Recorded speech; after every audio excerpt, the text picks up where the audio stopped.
This is the tutorial film for the Cromwell self-assessment or peer assessment activity undertaken by students at Plymouth School. This particular assessment is assessing the students on their ability to apply the skill of historical inquiry and the skill of interpretation. And the task that they've undertaken in class has consisted of 3 questions. Question 1, question 2, question 3. Questions 1 and 2 are dealing with the skill of historical inquiry, and question 3 is dealing with the skill of interpretation. What we would like students to do is use this format with which they are familiar to mark either their own work or that of one of their fellow students, to identify the level appropriate to the student's response, and to explain why the award of the grade that they've given has been given by them. Now, students are allowed to issue whole levels, level 3, level 4, level 5, or they're prepared to break that down even further into more detail. They can award levels 3.2, 3.5, 3.8, 4.2, 4.5, 4.8, and so on and so forth. When the work is marked, I would like them to identify down here what level they have awarded and explain why they have awarded it. The best way in which they can do this is to actually lift the statements from the level descriptors.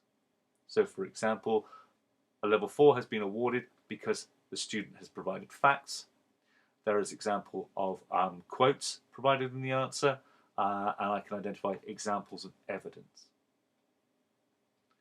That task needs to be repeated for question 2, giving the grade, lifting the relevant statements from the descriptors, and awarding a level. The average grade of question 1 and question 2 can be the grade awarded for historical inquiry down here.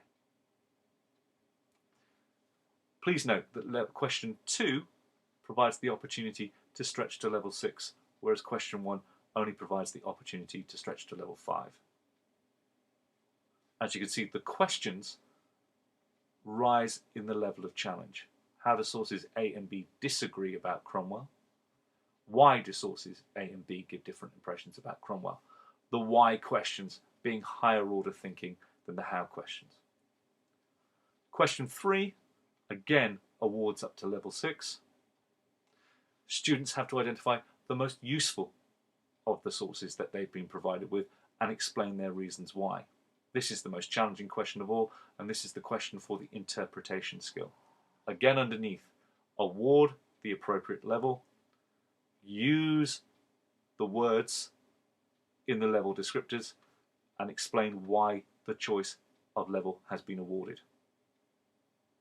When that's completed, a list of as many things that the candidate, the student, has done well at, and underneath here, things that the student can do to improve.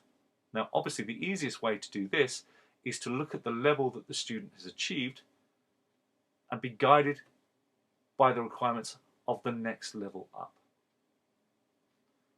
If I can remind you, the historical inquiry skill requires the average mark of questions 1 and 2, and the interpretation skill, the mark awarded in question 3. Finally, a brief summary underneath, pulling together all of the improvements that can be undertaken and what needs celebrating in order to improve future work.